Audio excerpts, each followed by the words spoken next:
I passed into the mountain of lapis lazuli, even as a green hawk between the pillars of turquoise that is seated upon the throne of the east.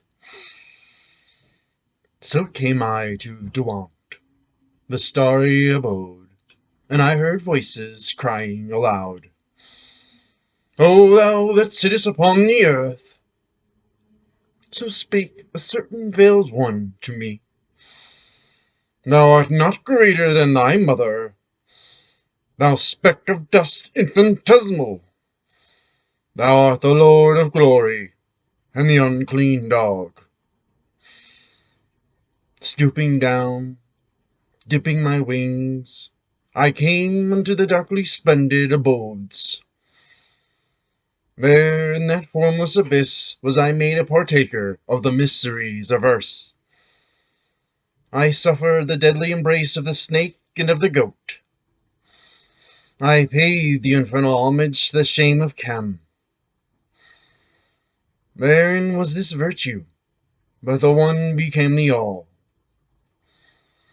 Moreover, I beheld a vision of a river. There was a little boat thereon, and in it, under purple sails, was a golden woman, an image of Asi wrought in finest gold. Also the river was of blood, and the boat of shining steel.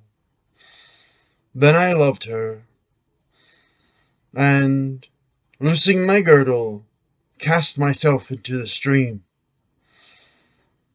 I gathered myself into the little boat, and for many days and nights did I love her, burning beautiful incense before her. Yea, I gave her of the flower of my youth. But she stirred not. Only by my kisses I defiled her, so that she turned to blackness before me. Yet I worshipped her, and gave her of the flower of my youth. Also it came to pass that thereby she sickened, and corrupted before me. Almost I cast myself into the stream. Then, at the end appointed, her body was whiter than the milk of the stars, and her lips red and warm as the sunset, and her life of a white heat like the heat of the midmost sun. Then rose she up from the abyss of ages of sleep, and her body embraced me. Altogether I melted into her beauty and was glad. Then the river Beetle became the river of Amrit, and the little boat was the chariot of the flesh, and the sails are of the bark of heart that beareth me, that beareth me. O serpent woman of the stars! I, even I, have fashioned thee from a pale image of fine gold. Also the Holy One came upon me, and I beheld a white swan floating in the blue. Between its wings I sat, and the aeons fled away. Then the swan flew and dived and soared, yet no whither we went. A little crazy boy that rode with me spake unto the swan and said, "Who art thou that dost float and fly and dive and soar in the inane? Behold, these many aeons have passed. Whence comest thou? Whither wilt thou go?" And laughing I chid him, saying, "No whence, no whither." The swan being silent, he answered, "Then, if with no goal, why this eternal journey?" And I laid my head against the head of the swan, and laughed, saying, "Is there not joy ineffable in the shameless winging? Is there not weariness and impatience for who would attain to some goal?" And the swan was ever silent. Ah, we floated in the infinite abyss. Joy, joy. White swan, ere thou ever me up between thy wings. Oh, silence, oh, rapture, oh, end of things visible and invisible. This is all mine, who am not. Radiant God, let me fashion an image of gems and gold for thee, that the people may cast it down and trample it to dust, that thy glory may be seen of them. Nor shall it be spoken in the markets that I am come who should come, but thy coming shall be the one word. Thou shalt manifest thyself in the unmanifest. In secret places men shall meet with thee, and thou shalt overcome them. I saw a pale sad boy that lay upon the marble in the sunlight, and wept. By his side was the forgotten lute. Ah, but he wept. Then came an eagle from the abyss of glory, and overshadowed him. So black was the shadow that he was no more visible. But I heard the lute lively discoursing through the blue still air. Ah, messenger of the beloved one, let thy shadow be over me. Thy name is death, it may be, or shame, or love. So thou bringest me tidings of the beloved one.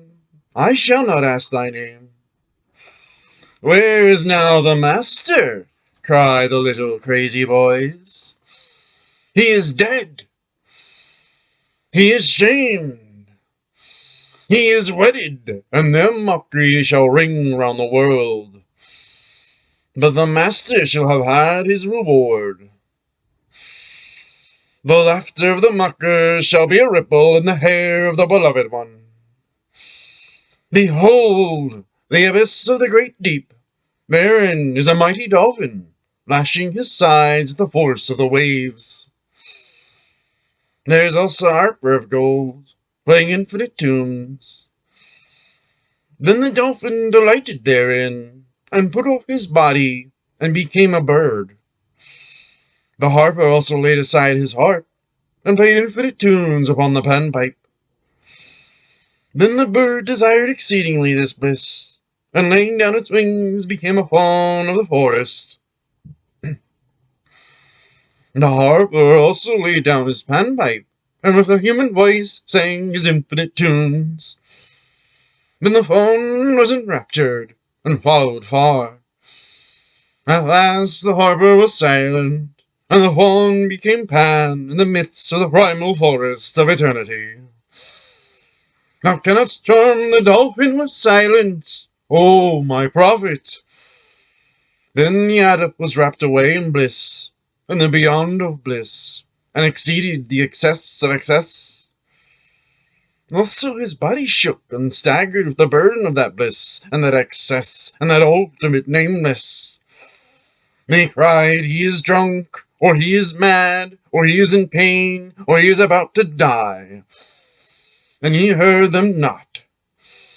O my Lord, my beloved, how shall I indite songs when even the memory of the shadow of thy glory is a thing beyond all music of speech or of silence?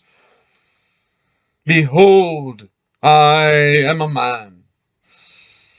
Even a little child might not endure thee. And lo! I was alone in a great park, and by a certain hillock was a ring of deep enamelled grass wherein green-clad ones, most beautiful, played. In their play I came even unto the land of fairy sleep. All my thoughts were clad in green, most beautiful were they.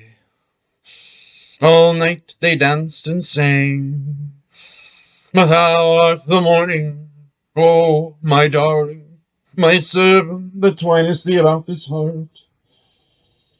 I am the heart, and thou the serpent.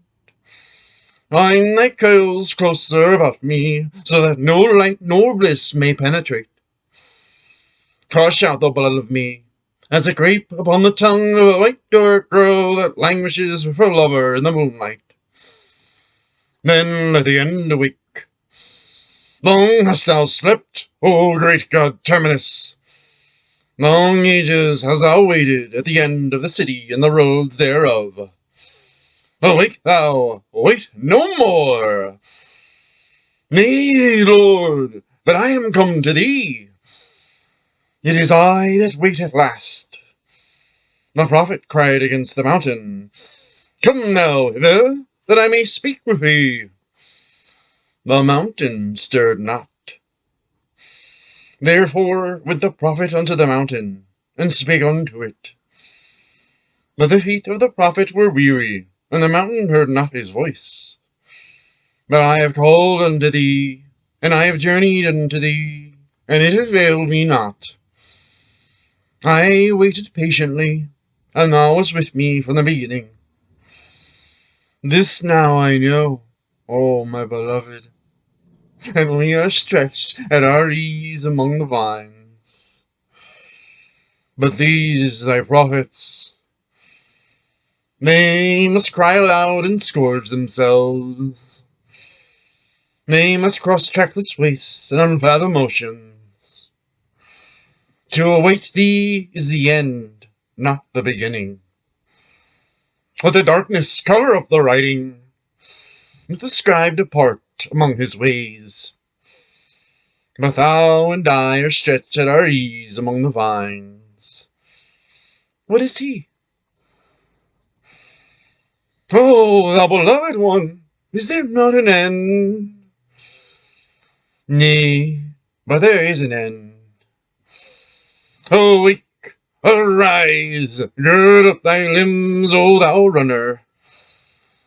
Bear thou the word unto the mighty cities, yea, unto the mighty cities.